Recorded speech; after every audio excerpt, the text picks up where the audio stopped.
এগুলো সবই আমাদের দেশের যশস্বী প্রধানমন্ত্রী মাননীয় নরেন্দ্র দামোদর দাস মোদীজির আশীর্বাদ।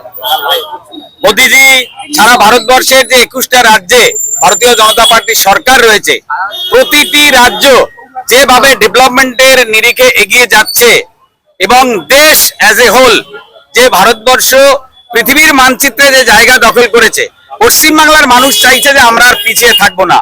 আমরা কেন পিছিয়ে থাকবো?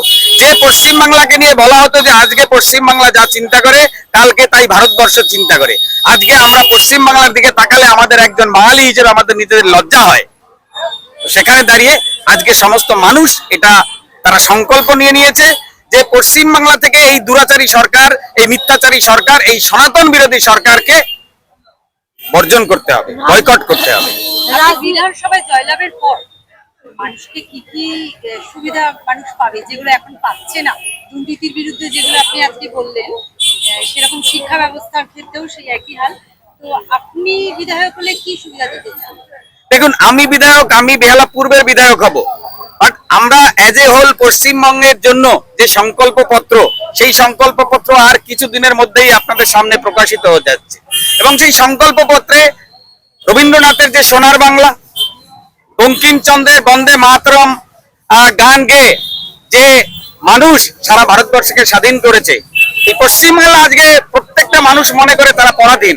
কারণ পশ্চিম বাংলা যেখানে বন্দে মাতরম স্লোগান দিত, আজকে সেখানে জয় বাংলার স্লোগান হচ্ছে। তো এই বিষয় থেকে বেরিয়ে এসে বেহালা পূর্বের জন্য বিশেষ করে যে প্রতিটি জায়গাতে জলাশয়গুলো এখনো 2-4টে বেঁচে আছে সেগুলোকে রক্ষা করা। আপনি আমাদের এই যে রোড আছে, রোডের পাশের বিএলসা রোডটাকে যদি আপনি দেখেন, আমি তো আমার জীবনের প্রথম দিন থেকে দেখছি বিএলসা রোডে কোনো না কোনো ডেভেলপমেন্টের কাজ চলতে থাকে, কোনদিন আর শেষ হয় না। চরিয়াল খাল গত 7-8 বছর ধরে একই পরিস্থিতিতে রয়েছে। পশ্চিমবাংলার মানুষের সঙ্গে সঙ্গে বেহালা পূর্বের মানুষ, তাদের কাছে না আছে সঠিক রাস্তাঘাট, না আছে শিক্ষা ব্যবস্থা, না আছে লাইট, রাস্তার লাইট। তো এই বিশেষ যে বিষয়গুলো রয়েছে, সামগ্রিকভাবে পশ্চিমবাংলার যে সংকল্পপত্র, তার সঙ্গে সঙ্গে এই কাজগুলো করাই হবে আমাদের প্রথম লক্ষ্য। সরকার গড়ার লক্ষ্যে আপনারা কতটা আশাবাদী? দেখুন, সরকার পশ্চিমবাংলায় হচ্ছে, তৃণমূল সরকার নেই, তৃণমূল সরকার চলে গেছে। তৃণমূল সরকারের এখন যা রয়েছে তা জীবন্ত জীবাশ্ম। তাই সরকার পশ্চিমবাংলায় ভারতীয় জনতা পার্টি 2026-এর যে 4 মে, সেই মেতে সরকার ভারতীয় জনতা পার্টির তৈরি হবে, এ বিষয়ে কোনো সংশয় আমাদের নেই। র্যালিটা আমাদের চরকতলা থেকে শুরু হয়ে বিভিন্ন রাস্তা ঘুরে, যদু কলোনি ইত্যাদি ইত্যাদি বিভিন্ন জায়গায় ঘুরে এসে আমরা এখানে আজকের আমাদের যে প্রচার, সেই প্রচার আমরা শেষ করলাম। এবং আপনারা যারা আমাদের সঙ্গে ছিলেন, মানুষের স্বতঃস্ফূর্ততা আপনারা দেখেছেন, মানুষের আশীর্বাদ আপনারা দেখেছেন। মানুষ শুধু চাইছে যে কবে 29শে এপ্রিল আসবে এবং তারা ভোট কেন্দ্রে পৌঁছাবে, এই দুরাচারী সরকারকে এখান থেকে বিদায় করবে। বিরোধীদের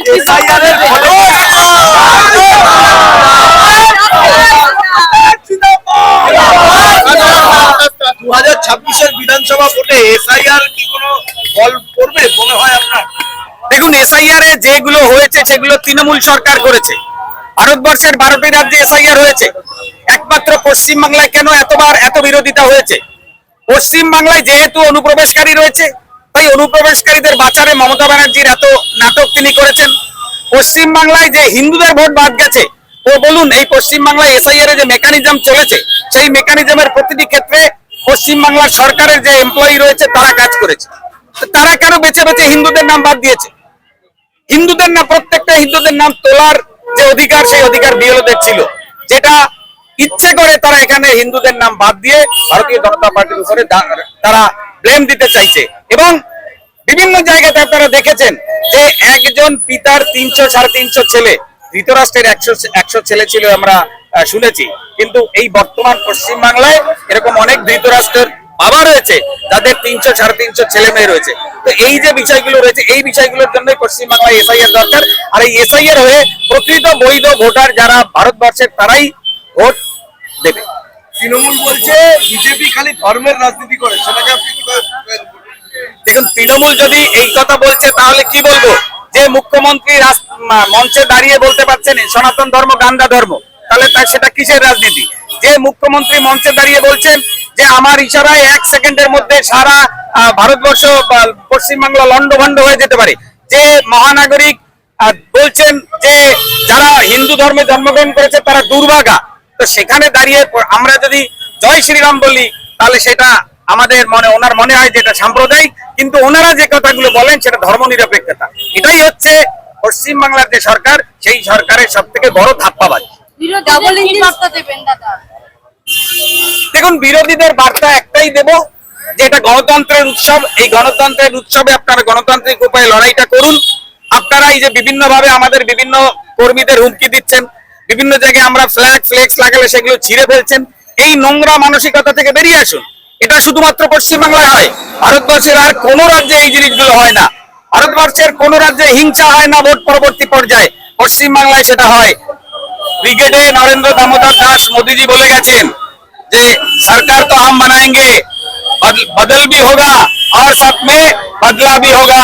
जो लोग यहाँ पे हमारे 300-350 कार्यकर्ता को मारा है, उनको चुन चुन के निकाल के हम लोग उसको बदला लेंगे। লাস্ট প্রশ্ন সেটা হচ্ছে যারা ভোট দেবে তাদের উদ্দেশ্যে কি করবে? আমি বিধানসভার যে সমস্ত ভোটার আছে তাদের উদ্দেশ্যে একটা কথাই বলবো যে এই ভোট পশ্চিমবাংলার গণতন্ত্রকে রক্ষা করার ভোট, এই ভোট পশ্চিমবাংলার নারীদের সুরক্ষিত করার ভোট, এই ভোট পশ্চিমবাংলার যুব সম্প্রদায়ের চাকরির ভোট, এই ভোট গণতন্ত্র ফিরিয়ে আনার ভোট। তাই নির্ভয়ে আপনারা 29শে এপ্রিল নিজের নিজের কেন্দ্রে যান, সকাল সকাল ভোট দিয়ে তারপরে জলপান করুন, ভারতীয় জনতা পার্টির সরকার পশ্চিমবাংলায় প্রতিষ্ঠা করুন।